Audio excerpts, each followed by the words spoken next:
Okay, so after a bit of a hiatus, I'm kind of coming back with the 2022 challenge. We're on day 16. In real life, we're probably on about day 35. But I'm catching up and I'm going to go through sort of like all these responses, and we're going to make sure that these are all responses are done in time for the exams. We're looking at families and households today. This was the question that I set, and the answers have been up on the website for some time, but I've not done one of these walkthroughs for a while. I've been kind of all over the country really, and I've not had a really chance to sit down and do them, but now I've got a few days. I'm going to try and catch up on all of them. First of all, the question was outline and explain 2 ways changes to household structures may impact on childhood experience. Remembering that there's two this outline and explain question looks at 2 different spec points. Just going to draw on this a little bit. So household structures, changes to household structures. This is things like increased beanpole families, increased reconstituted families, increased lone parent families, and how they may then impact on childhood experience. So what differences might it make having a lone parent as opposed to being part of a nuclear family, for example. Question 2 was applying material from item A, analyse 2 reasons for the decline in marriage in contemporary society. Pretty straightforward question, one that students should do really well on, but of course you've got to mention things from the item, and I'll look at that one after I've done the first question. So how is childhood experience influenced by family structure? Well, first of all we've got to think about the family structures and the changes to the family structures and how they may then influence children. So one of the ones I mentioned was an increase in beanpole families. So this could then have a knock-on effect, and children will have closer relationships with their grandparents. It could be that grandparents perform a childcare role. It could be that grandparents are actively involved in everyday life rather than being distant relations, as was the case in the past. Particularly with us living longer, that's not really related to changing family structures. Well, it is, but it's not specific to this question. Obviously, grandparents are going to be more actively involved as opposed to being passively involved in children's everyday lives. Reconstituted families, right? We know that there's been an increase in divorce over the past 20-30 years. Oh, sorry, I should say that there was an increase in divorce and then it started to decline because less people are getting married. But we now know that there are more reconstituted families. About 4 out of every 10 marriages are remarriages. So we know that this might have impacts on children and their experience of childhood. There is the potential for conflict with new family members, step parents, step siblings. There could be additional financial and emotional support for them as opposed to being part of a lone parent family, which we know that lone parent families are more likely to be in poverty than households where there are 2 parents. Not all lone parent families, of course, but there's more likely to be that to be the case. They may get additional financial and emotional support, and of course that will impact on their childhood. Lone parent families impacts on socialization, and that's very much a new right view. Increased likelihood of living in poverty, which I mentioned a moment ago. They could end up performing caring duties for younger siblings in lieu of a parent. So it could be that they've got a lone parent family and their mum or their dad, whoever is the resident parent, goes out to work, and they may have to look after younger siblings. Loss of contact with non-resident parent, usually fathers. There's a lot of children who lose contact with the parent that they're not living with. And child-centeredness. We can look at this idea that maybe because of the change in the family structure, smaller family, that is a change in the structure. It could mean that the family is more child-centered. Having older parents mean there's more financial stability and children are seen as the centre of the family. Lone parents, they may be more reliant upon their children for affection, and this idea that over time, over the change in the family structure, is that there is a permanence to a child-parent relationship that's not necessarily there with a adult relationship. Let's look at my response though. Okay, so the first one I've put here is 1 way changes to household structures may impact on childhood experiences through the growth of reconstituted families. Okay, so here I have, with reconstituted families, I've applied my knowledge of sociology. The Office for National Statistics suggests 4 out of every 10 marriages in the UK are remarriages, and this has increased the likelihood of children growing up in a home with a non-biological parent. Okay, so a little bit of an explanation as to why this has increased. Now I've got to make that link to how it impacts on childhood experience. This has the potential to alter childhood experiences in a number of ways. On a positive note, it enables children from lone parent families to experience having two adults looking after them and potentially increasing family income and standards of living. So here's one explanation of how it might impact on childhood experience. On the other hand, this may also bring conflict between both the child and their parent's new partner or the partner's own children. Furthermore, there may be conflict between the child's non-resident biological parent and their resident parent's new partner. So I've got two reasons there talking about conflict that are both developed. They're both explained why they work.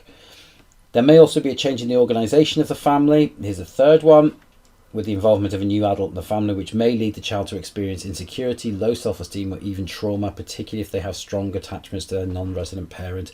So I've identified in this one way is that reconstituted families can have three different impacts. It would be marked as one impact, not three. What I've suggested is the growth of reconstituted families. This is my change. And the 1, 2, 3 are the differences in experience that it may have with childhood experience. So it's quite a developed answer. My second paragraph, a second way in which changes to household structure may impact on childhood experiences is through the increase in beanpole or multi-generational families. Okay, so here's my application. Multi-generational families are on the increase according to the Office for National Statistics. Financial reasons, okay, here's my explanation. I've said that they're on the increase. So this is me identifying that a change has happened. Financial reasons such as families being unable to afford housing or health reasons such as an elderly relative moving in with a family are often cited for the rise in beanpole families. So this is a bit more of an explanation here, down there. Really shouldn't write in green over that, but never mind. This impacts on children's experiences in a number of ways. Firstly, it may mean they develop closer relationships with their grandparents. So there's one way, particularly if grandparents are involved in the day-to-day care of the child while the parents are working. Furthermore, it could improve standards of living if, for example, a lone parent has moved in with their family for financial support. Alternatively, it may place a burden. So I've got a second reason there, and then a third way. So what I've really done is looked at the impacts of this change to household structure on the child. Alternatively, it may place a burden upon the child if there is an expectation for them to provide support for an elderly relative that is in poor health. What I've done is I've applied my knowledge of sociology and shown a range of impacts just from that one change to household structures. So I would see this as being a good response. Let's move on to our second question. Now the second question, of course, the apply and analyse. We have to take it from item A. We have to develop two hooks from there. So if we look at the item, in recent years there's been a decline in the number of marriages. Sociologists have argued that these changes are the result of people's greater individualism and their lack of belief in social institutions. So let's find our hooks. Couple of reasons here we could look at. Greater individualism, and this has an impact, pardon my writing because it's terrible, individualism, and this has an impact generally on relationships, which means people may delay getting married and people may wait a while. They may be more likely to go through the process of what's called serial monogamy. Again, my writing is terrible.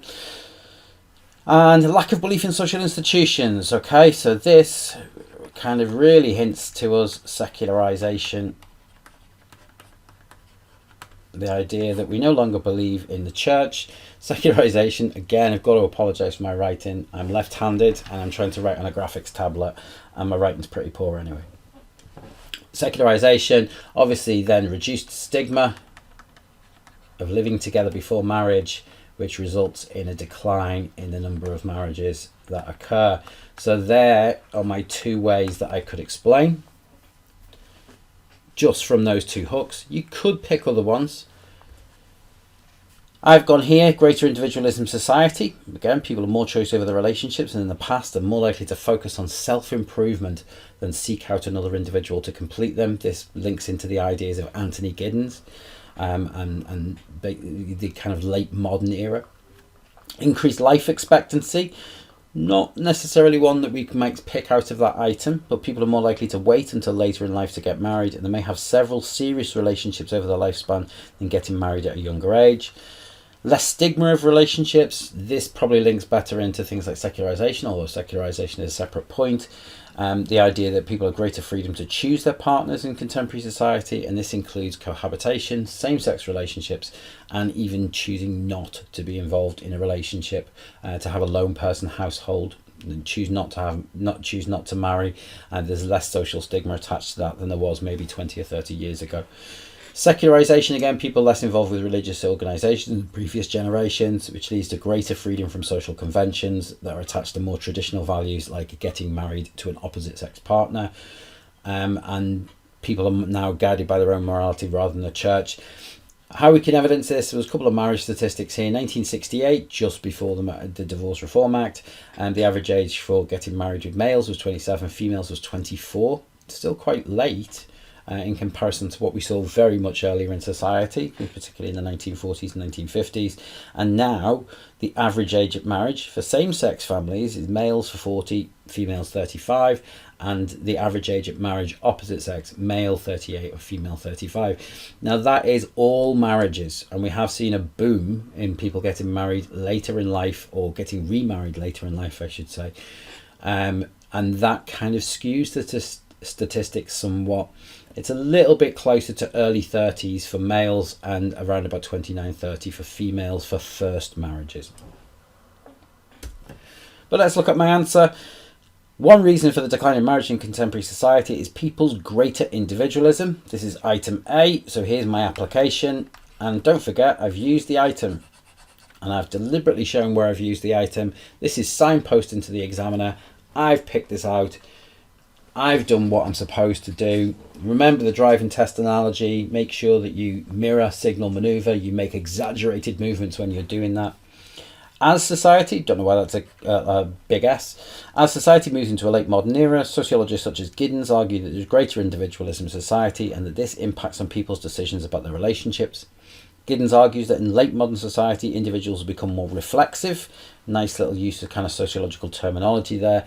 And continually look to improve themselves. As a result, in relationships, they have moved from romantic love, whereby they would look to find a partner that completes them, to confluent love. Again, another nice little bit of sociological knowledge. This is showing sound knowledge and understanding, whereby partners fulfill certain needs that the individual has at that period in time.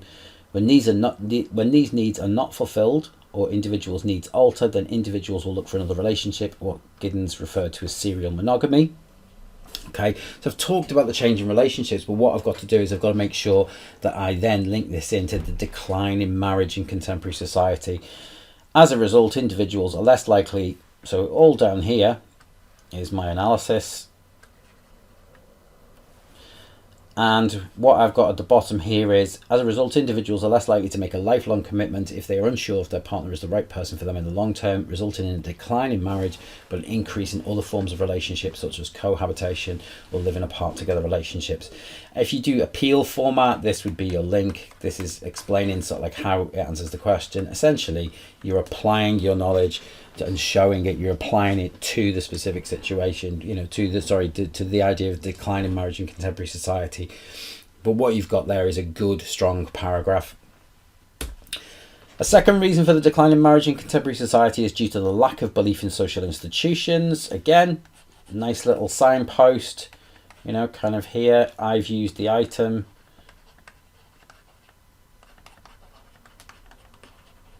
And that is a terrible picture of a signpost, but I'm doing this again, as I said, on a really poor graphics tablet with really poor writing and being left-handed. I just have so many disadvantages. What can I say? As society has evolved from religious to a secular society, the importance of social institutions such as religion has declined, leading to secularization. Okay, so here we go. We're using some terminology. As a result, people look to determine their own moral values rather than have them decided by religious institutions that have traditional values. The greater acceptance in society of people living together before marriage and sexual relationships before marriage can be reflected in the percent of children born to unmarried parents.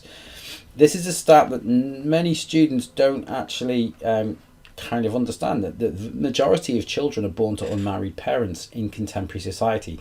Although a lot of those are both registered at the same address, so we would suggest a rise in cohabitation but a decline in marriage. Further evidence for the secularization of relationships can be seen by the decline of church weddings to less than 30% of all marriages as people opt for alternatives to religious ceremonies. I could say that here, right, this is further evidence of secularization, but it doesn't necessarily mean that it is proof of decline in marriage. However, this does not indicate that people still have a desire to get married, albeit not in a religious ceremony. So there you go, I've kind of made my point for me. Maybe I should have read that before I said anything there. But you can see here, here's my analysis all the way down there, and I've applied it to make sure I've explained how it leads to a decline in marriage. So day 17, which is long gone, there's 2 questions. Outline and explain 2 changes in gender roles have impacted on the functions of the family. Okay, so what you have to do is you have to look at the changes in gender roles, so things like power relationships, domestic violence, the division of labour within the household, women going out to work, dual earner families, and how they have impacted on the functions of the family. So functions of the family, the economic function, sexual regulation, socialization, stabilization of adult personalities, just to name just a few. Our second question here, apply material from item A, analyze 2 reasons for changes to gender roles within relationships, and we have an item. So some sociologists argue that gender roles within the family have become more equal in society with more flexible working, changing perceptions of masculinity, and women's changing priorities. Both male and female responsibilities in the home have changed over the past 50 years. I've highlighted those 3 there because they could be good hooks to look at. But we will see this in the day 17 video, which hopefully I will get out very, very shortly after this one. Thanks for watching.